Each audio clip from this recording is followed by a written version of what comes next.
So hi everybody and welcome back to C++ tutorial series for absolute beginners. This video 302, and this video we talk about the value categories again, and we try to finish them off so that we can do in the next video examples. And what I mean with examples is we have to make some examples to understand this a little bit more.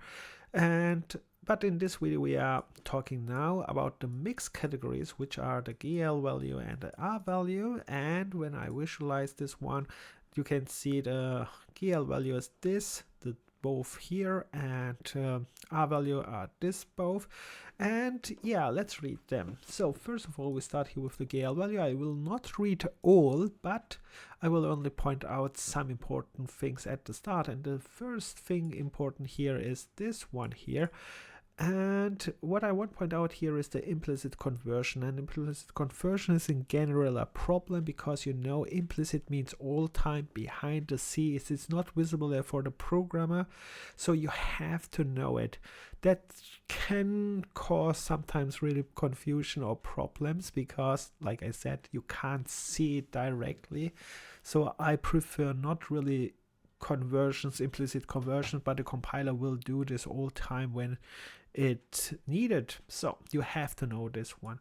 All right, and then here you can read some other behaviors of this one. You can see it can behave polymorphic, and then can have even an incomplete type. So this was the GL value, that was this value.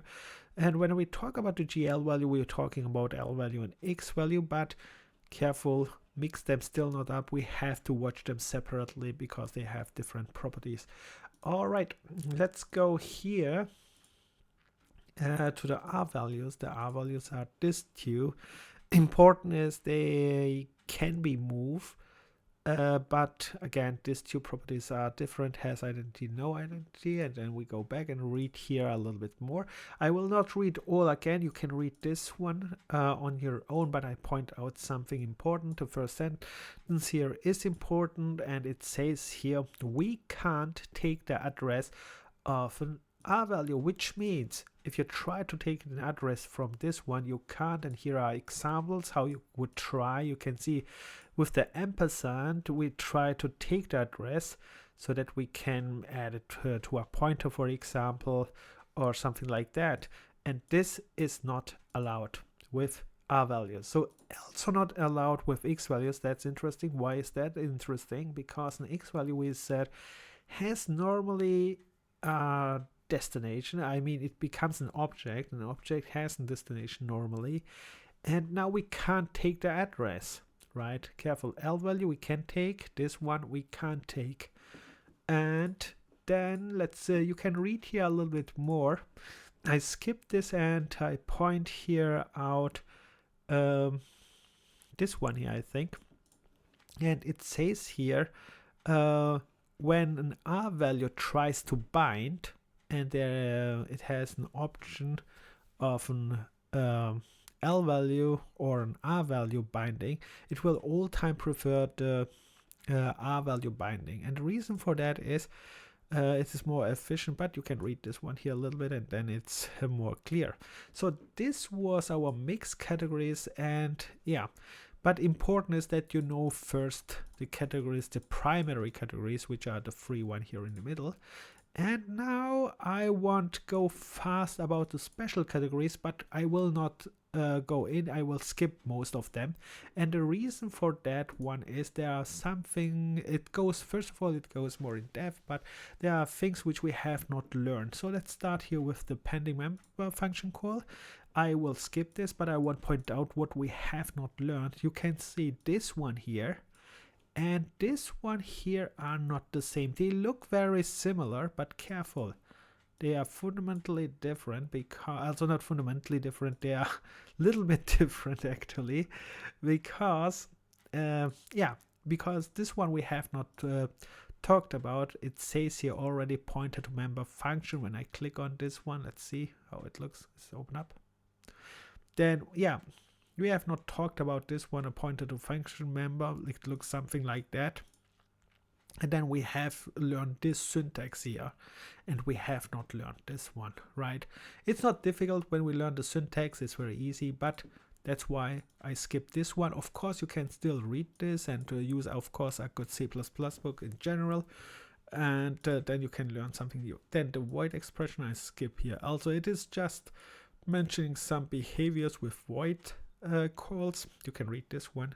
Bit fields we have also not talked. What was bit fields again? Bit fields are just the size of for example, an int. Here is an example. You can create a variable, so far we know, but then you can specify the size here with this bit field here. You can see it says a special syntax here, colon, and then the number, how big you want it, something like that. It's not difficult, but we have not talked about it. We will. And then I skip this as well.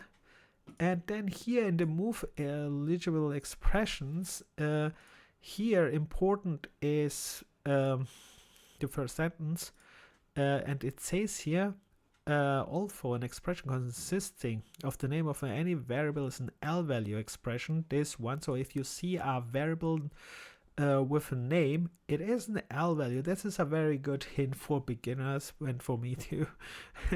When you see a name, it is all time L value, more or less. But now they say such expression may be move eligible. And what means that? Normally we learned an L value you should never move. It says here can't move, but under certain conditions it can be moved, and these are again another conditions. And yeah, and they say, and under these conditions they will bind it even to move constructors instead of using the copy constructor.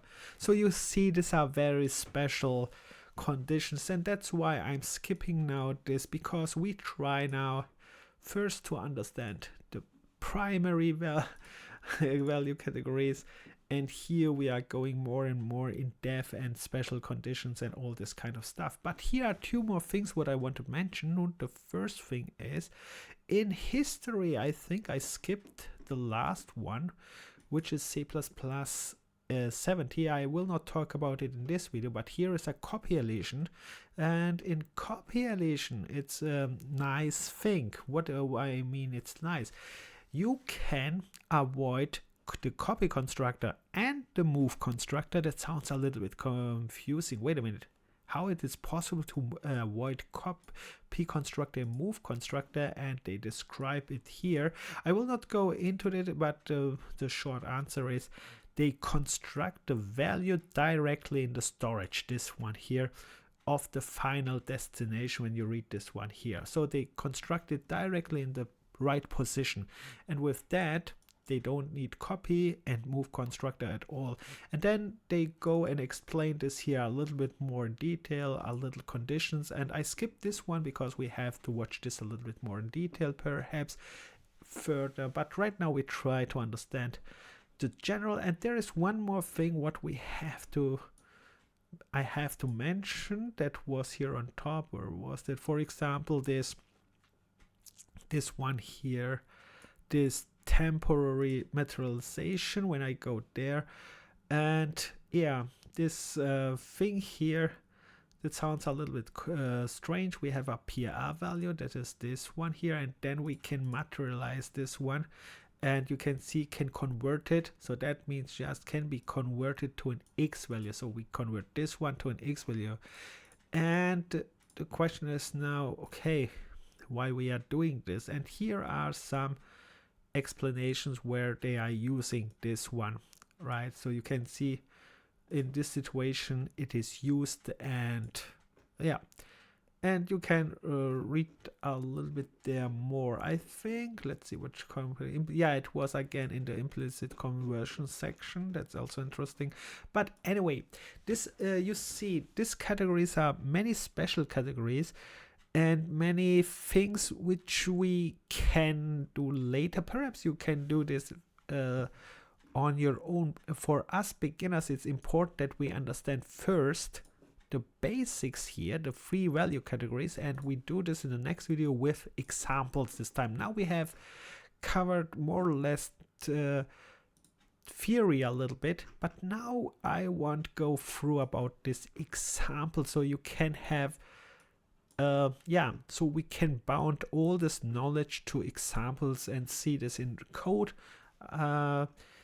and see how this works, and then you can read all these special conditions on your own and use again a good C++ book, because this topic is very difficult actually when you go in depth, and confusing. Most not difficult, I would rather say confusing, and that makes it so difficult because you say this one or this one, or what counts now, and so on.